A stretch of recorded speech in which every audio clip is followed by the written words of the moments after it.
You're watching Newsday from London and Singapore. I'm Sharanjit Leo. The headlines.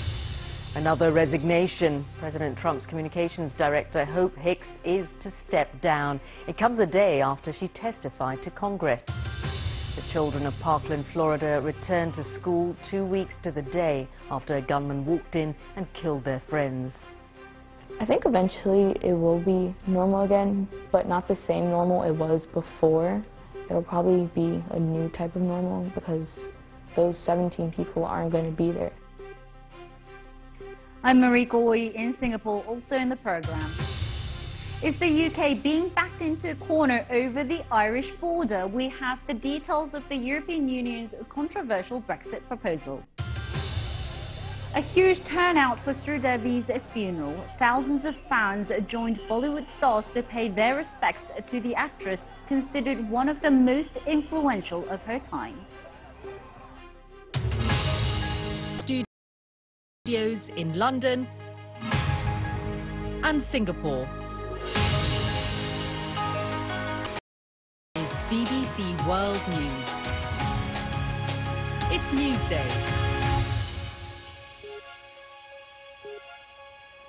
It's 1 a.m. in London, 9 in the morning in Singapore and 8 p.m. in Washington, where one of President Trump's longest-serving aides, Hope Hicks, has resigned. The announcement came a day after the 29-year-old was questioned by the House Intelligence Committee investigating Russian meddling in the 2016 presidential election. Now, the White House has denied any links between her giving evidence at that hearing and this decision. Here's the BBC's Chris Buckler explaining what this means for the Trump administration. It's clear that the White House is having a problem with the communications director post because she was the fourth person to fill that role in the just 13 months of this presidency so far. It gives you a sense of this ever-changing cast of the White House. And Hope Hicks herself went beyond that in some ways. She'd been with President Trump throughout the campaign. She'd been with the family organization for years before that. And she was really seen as a very, very close advisor and aide to President Trump, someone that he really relied upon time and time again. In a statement tonight, he has talked very much clearly about her being an outstanding person, outstanding in the role, but he says that she wanted to pursue other activities. Of course, her resignation does come just a day after she spoke to the House Intelligence Committee here in Washington. This committee, which is examining a number of different issues, and on those issues, it seems that Hope Hicks was not prepared to respond on some issues. For example, apparently she wasn't prepared to talk about that meeting, the controversial meeting in summer 2016 between the Trump Organization, the Trump campaign team, and a Russian lawyer. And she also apparently at one stage did say that she apparently occasionally told white lies on behalf of the president. But as I say, this is another blow for the White House, losing a key member of staff. But it is a personal blow to Donald Trump too as president, because he did rely so clearly on Hope Hicks. It was someone that he really, really trusted. That's right. It's very much the revolving door of the White House. One moment you're in, the next you're out. But this does suggest, though, with her departure, that President Trump's inner circle is somewhat diminishing. Is that a concern? Yeah, and you also have these kind of talk about the various different rows and different, I suppose, camps that are emerging inside the White House. John Kelly, General Kelly, of course, is someone who is the chief of staff inside the White House. There's talk of tension between him and President Trump's daughter and his son-in-law, Jared Kushner. You do get a sense that there are different camps emerging within the White House. And Hope Hicks was someone, again, it's worth just emphasizing, who very much belonged in some senses to the family. She was someone who was very close to the family and very close to the president himself. So it's a personal blow, but I think it's also a blow to him in terms of the organization of the White House itself.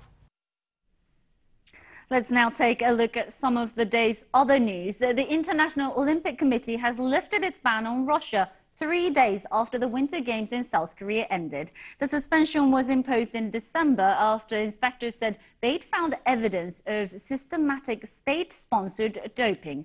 President Putin gave some of the winning athletes their medals earlier today. Here's what the president of the Russian Olympic Committee said about the country's athletes. The letter we have received today says the International Olympic Committee can confirm that all the remaining samples of the Olympic athletes from Russia were negative.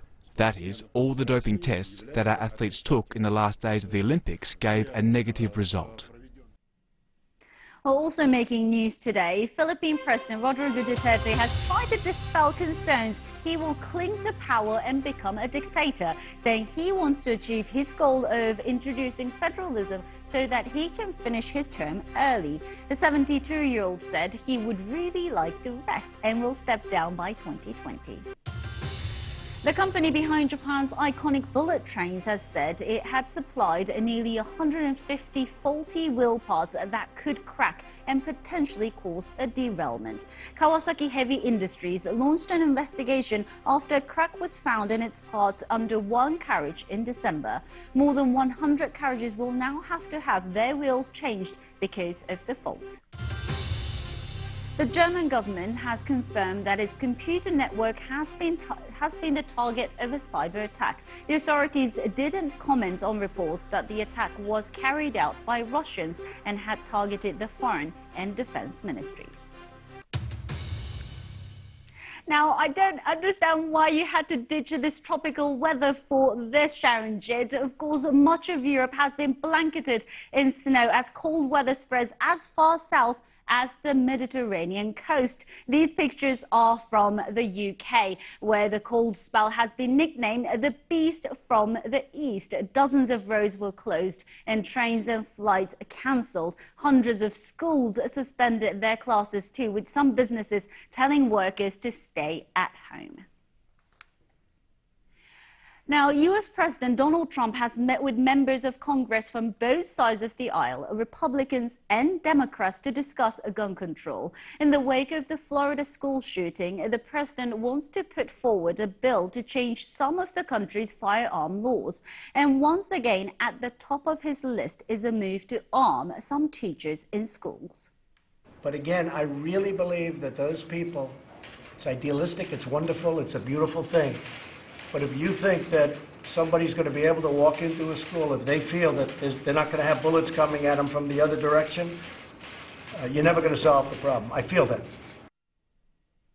Well, background checks were also on the agenda. Democratic Senator Chris Murphy told the president previous moves to change the law have been thwarted because of the influence of the country's National Rifle Association. In the end, Mr. President, the reason that nothing has gotten done here is because the gun lobby has had a veto power over any legislation that comes before Congress. I wish that wasn't the case, but that is. And if all we end up doing is the stuff that the gun industry supports, then this just isn't worth it. We are not going to make a difference.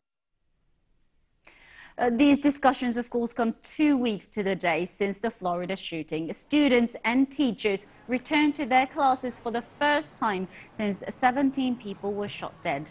Dozens of officers and well-wishers were on hand offering support. One young student said it was incredibly sad to return to where her friends had died. It was a tough day for all of us, especially. I lost 3 friends, 3 great friends. One of them was Nicholas Dwart, who was in my anatomy class, and I literally saw him that exact same day at the beginning. In the morning, I actually saw him, and we hugged, we said Happy Valentine's Day, and that was the last I ever heard of him until we found out in the news that he was one of the ones who sadly, one of the ones who was killed. A political analyst in Washington, Eric Ham, says legislation to arm teachers will not happen. First of all, it's just an enormous amount of money to train and to equip teachers to do this. And then secondly, because of just the situational awareness, many just don't see it as a good idea. But the president, of all the ideas that he's thrown out in terms of ideas for confronting this issue of mass shootings, this is the one issue that he has managed to stick with, and I think it's something that we will be hearing more from him. One of the reasons why I think he likes this idea so much is because it's an idea that the National Rifle Association vehemently supports. And so the president has been trying to thread this needle of trying to ensure that his base stays with him, which are mainly NRA members, as well as trying to be seen as doing something on the issue of guns. Remember, in 2016, the NRA funded the president's campaign to the tune of $30 million, and so I think he's trying to placate them as well as trying to ensure that people feel and remain safe going forward. Eric, unfortunately, of course, we've had so many of these shootings and similar debates every time happened, but it feels like this time survivors are a lot more vocal, and we have companies like Dick's Sporting Goods as well as Walmart doing something about gun sales. So do you feel that something might actually change this time? Well, actually, we're already seeing changes, even if it's just incremental. I mean, just the fact that you have, like I think you said the operative words, survivors are speaking out, and I think that's something that's very different from what we've seen in past shootings. Oftentimes, the dead can't speak. The dead don't have a voice. This time, however, we're seeing the savviness of these young people actually engage on this issue, and now the fact that you're seeing so many corporations moving as quickly as possible away from the NRA and actually putting their dollars where their mouth is on these issues, I think is also showing and suggesting that there is a sea change taking place. And the fact that you have the president now actually supporting the ban of bump stocks or actually looking to raise the age limit on gun purchases, I think that is something that is very huge. In fact, I covered that meeting today between the president and lawmakers, and he actually said pointedly to Senators Joe Manchin and Pat Toomey that he thought that they should actually look at raising the age limit for their bill. And it's a bill that he has signaled that he would be willing to support and sign if it arrives at his desk. So we're seeing changes both incrementally and major, both from both sides of the aisle and from major voices like corporate America. And so I think as long as you continue to see that, you'll continue to see major shifts taking place on this issue. Eric Ham speaking there to Mariko earlier. Now, the European Commission published its first draft of the official treaty for Brexit today. It included proposals for a common regulatory area on the island of Ireland, which would effectively mean keeping Northern Ireland in a customs union, unlike the rest of the UK. Now, Prime Minister Theresa May said the idea would never be agreed to, and it threatened the constitutional integrity of the UK. The BBC's Rob Watson has more. Breaking up was never going to be easy, as efforts to finalise the divorce agreement, or withdrawal treaty as it's known in Brussels, are proving. Don't blame me, says the EU negotiator Michel Barnier. It was the UK that wanted to leave, throwing up all sorts of problems, including the thorny issue of the border between Northern Ireland and the Irish Republic. I'm not trying to provoke or create shockwaves. I want these negotiations to be a success. But let me remind you that it was the UK's decision to leave, and as I've said from the beginning, nobody should underestimate the consequences of this action. That Northern Ireland might effectively have to almost stay in the EU to avoid a hard border certainly brought a hard response from Theresa May, who said she would sign no such treaty. The draft legal text the Commission have published would, if implemented, undermine the UK common market and threaten constitutional integrity of the UK by creating a customs and regulatory border down the Irish Sea, and no UK Prime Minister could ever agree to it.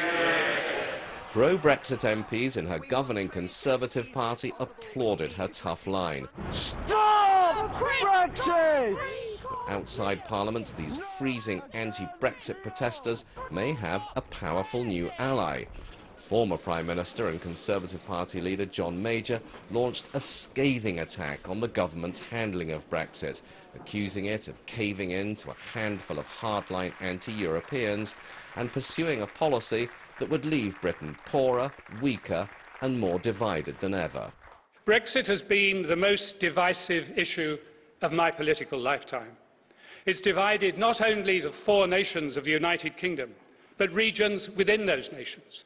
It's divided political parties, political colleagues, families, friends, and the young from the old. Many people in Britain are probably more worried about the weather right now than the details of Britain's withdrawal from the EU.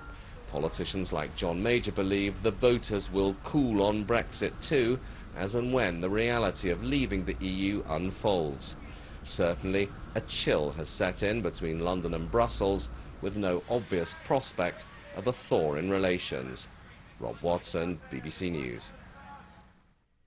You're watching Newsday on the BBC. Still to come on the programme. Two royal couples on their first official engagement together to talk about their plans for their charity.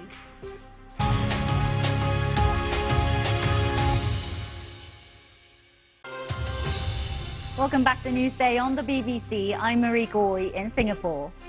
Thanks for staying with us. I'm Sharonjit Lail in London. Our top stories. Another resignation. President Trump's communications director, Hope Hicks, is to step down. It comes a day after she testified to Congress. The children of Parkland, Florida have returned to school 2 weeks to the day after a gunman walked in and killed their friends and teachers. Let's take a look at some front pages from around the world, and we start with the Japan Times, which has this brand new faces ahead of the next Olympic and Paralympic Games. That's because Tokyo organizers have unveiled their official mascots. Primary school students picked futuristic and yet traditionally attired superheroes. And meanwhile, the Business Standard has some good news for the Indian economy. It's reached the #1 spot again. The paper reports that the country outpaced its regional peers, including China last year. It has now become the fastest growing economy in the world. And finally, the China Daily explains why some people are hoping Chinese New Year celebrations won't go off with a bang. The god of wealth is pictured trying to persuade shopkeepers not to set off fireworks. The move is aimed at protecting the environment. Now, the funeral of Indian actress Sridevi has taken place in Mumbai. Many Bollywood A-listers joined mourners and thousands of fans lined the streets. An autopsy found the 54-year-old drowned in a bath after losing consciousness. Samir Hashmi reports from Mumbai. A grand farewell for one of India's most famous film stars. Thousands of people turned out on the streets of Mumbai to say goodbye to Sridevi, an actress who charmed audiences through a career spanning 5 decades. Before her last rites were performed, Sridevi's body was put on display for people to pay their respects. Heartbroken fans came from all over India and queued for hours to catch one last glimpse of their beloved star. I've come from Darjeeling because I love Sridevi. We have no connection, but yeah, there is one. That's through her movies and through the amazing, impeccable work that she's always been, doing, and she's always gonna stay in our hearts. I'm so sad. Like, she's one of the greatest actress of the Bollywood. So to just try to take a glimpse of her. Bollywood icons too turned out in large numbers to mourn the loss of the actress being called the industry's first female superstar. For India's movie industry, Sridevi was an icon who broke the glass ceiling by becoming one of the very first female superstars capable of delivering huge box office success without the support of a male hero. And she achieved that at a time when Indian filmmakers were reluctant to cast actresses as the main protagonist in their movies. Sridevi acted in nearly 300 movies across 5 different Indian languages. She was already a big name in South India in the 1970s. But it was her performances in Bollywood the following decade, in movies like Sadma, that cemented her popularity across the country. And it wasn't just Sridevi's acting that drew crowds to the cinema halls. Her spectacular dance performances left her fans mesmerized. The mysterious circumstances surrounding Sridevi's death had sparked controversy, but all was forgotten as she made her final journey. Her raw talent at a time when the Indian film industry relied on male actors for box office success is the enduring legacy she leaves behind. Samir Hashmi, BBC News, Mumbai. The Afghan Army's Officer Training Academy in Kabul is known as Sandhurst in the Sand because it's modelled on its prestigious British counterpart, the Royal Military Training Academy. It's seen an increasing number of Afghan women sign up over the past few years, and now one has become the first female officer to be sent for further training in Sandhurst in the UK. When I joined the army, that was my vision to help my women in my country.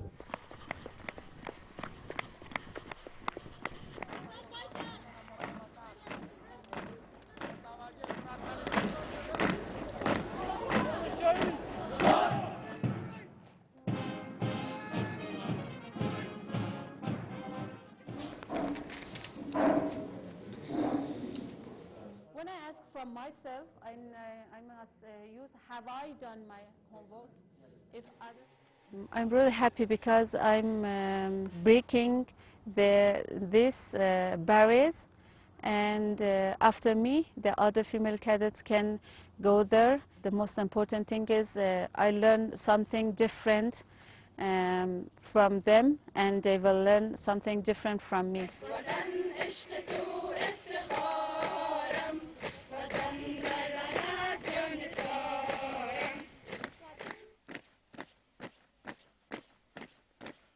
Unfortunately, we live in traditional society in Afghanistan. For females or for women, it's shame for their family to get out and have a job. This is shame for them, but I'm here to show them that this is not the shame. We are human too. My parents were a big supporter for me. They always told me that you need to do this job. My mother, especially my mother,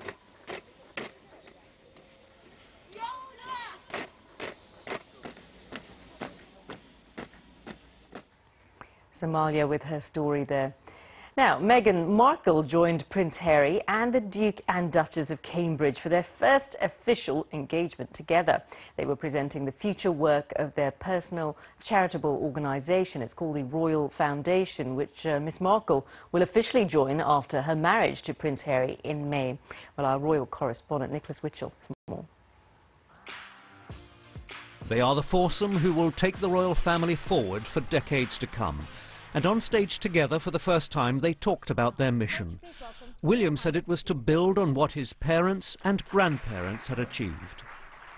Hold on to the values that have always guided our family, but seek to engage in public life in a way that was updated and relevant for our generation. Attention inevitably focused on the newcomer. Meghan Markle underlined the relevance of her agenda, talking about female empowerment. You'll often hear people say, well, you're helping women find their voices. And I fundamentally disagree with that, because women don't need to find a voice. They have a voice, they need to feel empowered to use it, and people need to be encouraged to listen.